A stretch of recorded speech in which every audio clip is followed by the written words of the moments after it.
ছবি আপনারা দেখছেন সেই ছেলেটার নাম হচ্ছে তারেক রহমান। এই ছেলেটা বাংলাদেশের একজন ইউটিউবার।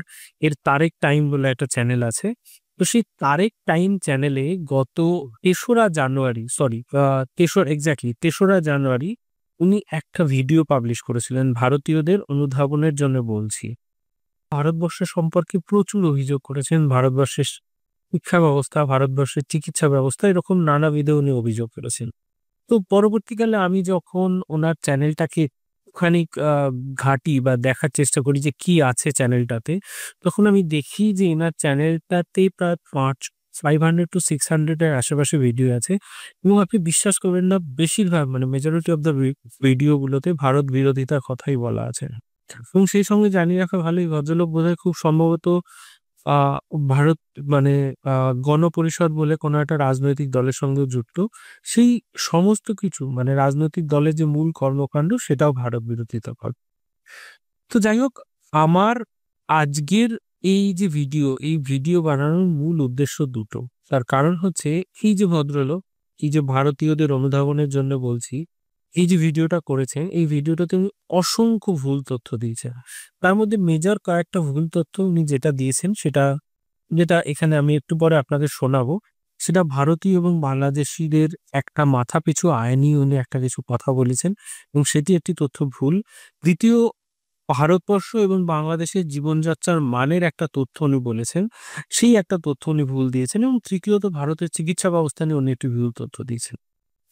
আসলে ভারত বিদ্বেষী আবেগ উনি এতটাই বেশি যে উনার বেশিরভাগ ভিডিওগুলি একটা কাল্পনিক তথ্যের উপরেই চলে আসে।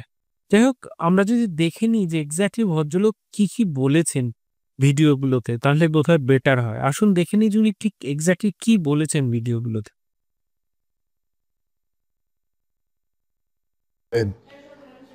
আমাদের মাথা পিছু আয়, আপনাদের মাথা পিছু আয়, কত পার্থক্য আপনারা জানেন? কত বিস্তর পার্থক্য। জীবনযাপনের মান, ক্রয় অভ্যাস, খাদ্যাভ্যাস, আমাদের বিলাসিতা, আমাদের স্বাচ্ছন্দ্যপূর্ণ জীবনযাপন আপনাদের চেয়ে কত পার্থক্য জানেন আপনারা? আপনারা আমাদের সঙ্গে তুলনা করতে আসছেন। এই যে চিকিৎসার বিষয়ে যে জালিয়াতি দেখালাম, আসলে এনার মূল বক্তব্য হচ্ছে যে ভারতীয়দের সঙ্গে বাংলাদেশের কোনো তুলনাই আসে না। তার কারণ হচ্ছে বাংলাদেশের পার ক্যাপিটা জিডিপি হচ্ছে ভারতবর্ষের থেকে অনেকটা বেশি এবং সেকেন্ড উনি যেটা বলেছেন সেটা হচ্ছে যে আহ, ভারতবর্ষের জীবনযাপনের মান বা ভারতবাসীদের জীবনযাপনের মান তুলনামূলকভাবে বাংলাদেশিদের জীবনযাপনের মানের সাথে অনেক কম। বাট ঘটনাটা হচ্ছে যে এক্স্যাক্টলি এটাই কি সত্যি? আমি এই কথাটা বারবার করে বলি যে এই ভদ্রলোক এতটাই বেশি ভারত বিদ্বেষী যে উনি এই যে তথ্যগুলো যখন একটা লাইভ ভিডিওতে বলছেন এবং সেই লাইভ ভিডিওটা সারা বিশ্বের সবাই শুনতে পাচ্ছে এরকম একটা কন্ডিশনে যখন উনি কথাগুলো বলছেন, তখন একবারের জন্যও কি ভদ্রলোক তথ্যগুলো যাচাই করে দেখবেন না? মানে উনি যা মন চায় তাই বলবেন। আচ্ছা, আমি ঠিক আছে না হয় আমার কথা আপনি বিশ্বাস করবেন না। আপনি জাস্ট একটা জিনিস চেক করে দেখুন যে আইএমএফ এর ওয়েবসাইট কি বলে। এই ওয়েবসাইটটা হচ্ছে আইএমএফ এর ওয়েবসাইট imf.org। এবং এই ওয়েবসাইটে একটা জিনিস খুব স্পষ্টভাবে বলা হয়, আপনি যদি ১৯৮০ সাল থেকে দেখেন তাহলে আপনি 2000 এর পরের থেকে যদি আমরা দেখি তাহলে একটা সার্টেন সময় পর্যন্ত আমরা প্রায় ২০ বছর আমাদের মানে ভারতবর্ষের পার ক্যাপিটা জিডিপি বাংলাদেশের জিডিপি থেকে বেশি ছিল। ২০১৯ সালে এসে ১ম বাংলাদেশের জিডিপি পার ক্যাপিটা জিডিপি ভারতবর্ষের পার ক্যাপিটা জিডিপি থেকে ক্রস করে দেয়। তার one of the major reason যেটা আমাদের সবাইকে জানতে হবে, সেই রিজনটা হচ্ছে ওই সময় ভারতবর্ষের ইকোনমিক একটা স্লো ডাউন আসে। সঙ্গে এটাও ঠিক যে শেখ হাসিনার হাত ধরে বাংলাদেশের যে তৈরি পোশাকের যে কারখানা সেটা হেভিলি ফ্লারিশ করে এবং সেই ফ্লারিশমেন্টের উপরে ভিত্তি করে বাংলাদেশের জিডিপি গ্রোথ এক্সেসিভ রকমের বাড়তে শুরু করে উইথ রেসপেক্ট টু ইন্ডিয়া। যে কারণে আপনি দেখবেন যে ভারতবর্ষের যে জিডিপি স্লোডাউন ২০১৯ সালে, ২০২০ সালে করোনা, এই দুটো স্প্যান মানে ২০১৯ থেকে ২০২৪ সালের যে স্প্যান সেই স্প্যান পর্যন্ত ভারতবর্ষের তুলনায় বাংলাদেশের পার ক্যাপিটা জিডিপি কিন্তু অত্যন্ত ভালো ছিল, নো ডাউট অ্যাবাউট দিস। কিন্তু একটা জিনিস এখানে খুব স্পষ্ট, সেটা হচ্ছে যে ২০২৪ সালে এসে এই পার ক্যাপিটা জিডিপি কিন্তু ভারতবর্ষের সমান হচ্ছে বাংলাদেশের। এবং এট প্রেজেন্ট যদি আপনি IMF এর ডেটা দেখেন, তাহলে ভারতবর্ষের পার ক্যাপিটা জিডিপি হচ্ছে $2.7,000 আর বাংলাদেশের হচ্ছে $2.62,000। তার মানে ২০১৪ সালে এসে আমরা অলরেডি, মানে ভারতবর্ষ অলরেডি পার ক্যাপিটা জিডিপিতে পার করে গেছি কাকে? বাংলাদেশকে। এবার এখানে একটা গল্প আছে। এতদিন পর্যন্ত ভারতবর্ষের ইকোনমিক স্লোডাউন ছিল। এখন সেম অ্যাজ আপনি যদি বাংলাদেশের পলিটিক্যাল একটা টার্মোইল এর কথা চিন্তা করেন, তাহলে অবভিয়াসলি এটা ঠিক যে এবার মানে ২০২৪ সালের পরের থেকে এদের যে আগস্ট মাসে এদের যে একটা বিপ্লব হয়েছে, বা আমি বলব যে একটা যে অভ্যুত্থান হয়েছে, যেক্ষেত্রে শেখ হাসিনা পদত্যাগ করতে বাধ্য হয়েছেন।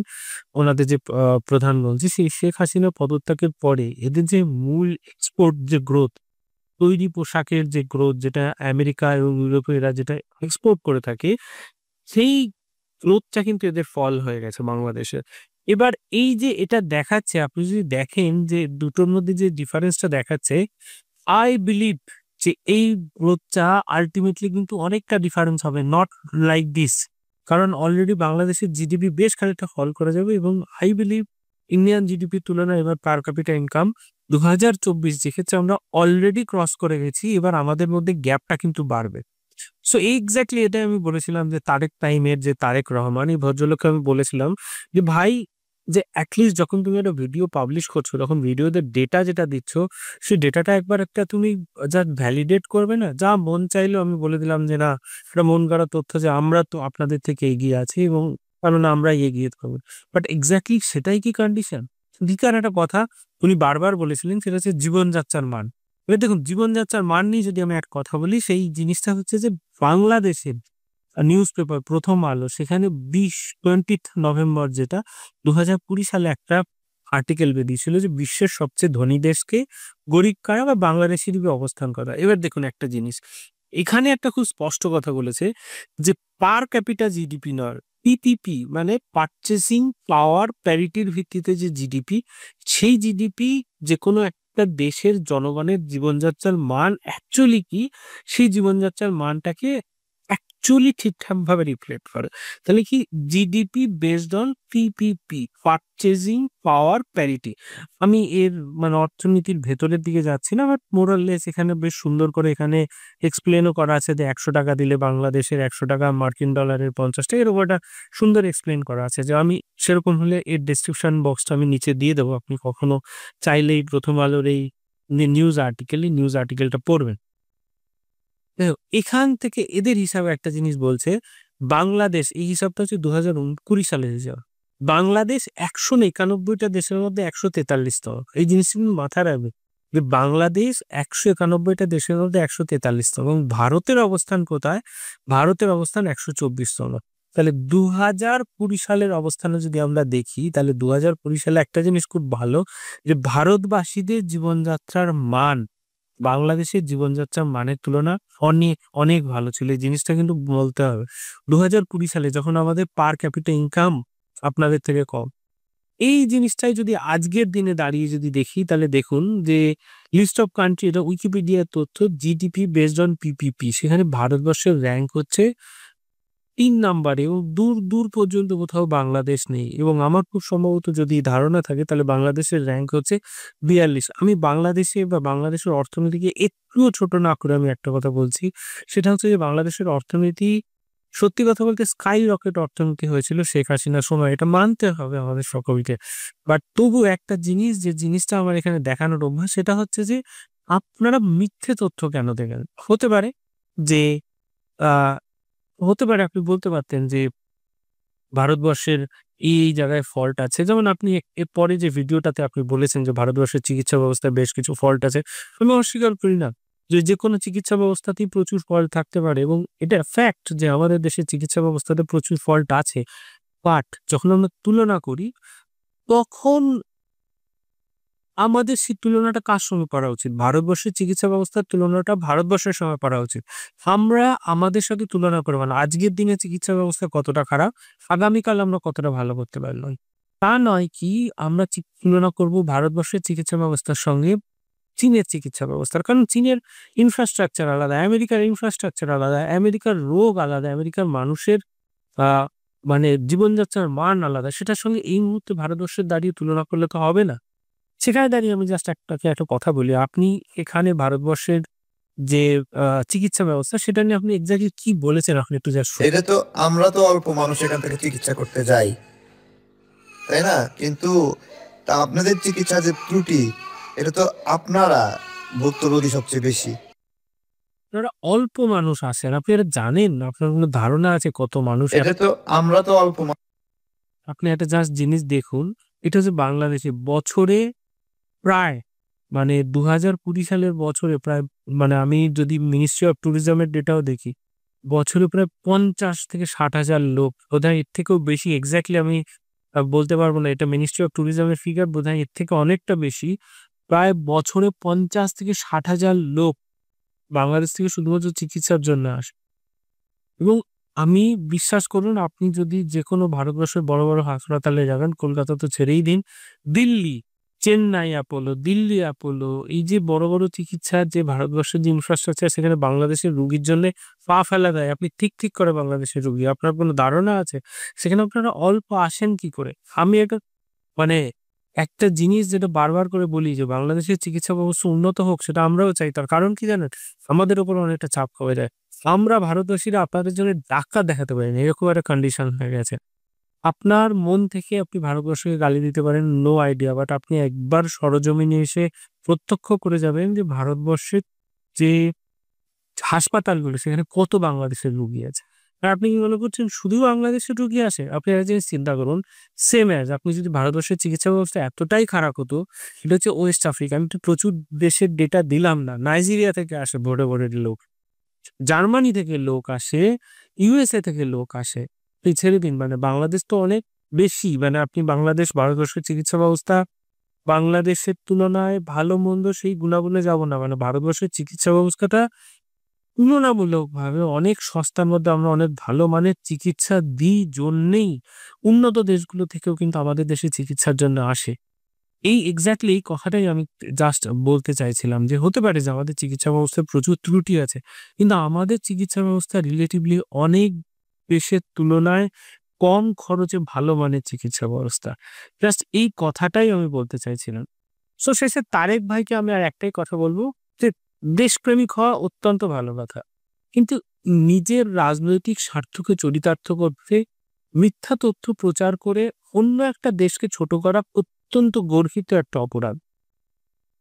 আপনি ও আপনার গুরু পিনাকি ভট্টাচার্য, কারণ আমি দেখেছি যে আপনি বহু ভিডিওতে বলেছেন যে পিনাকি দাদা এরকম করে।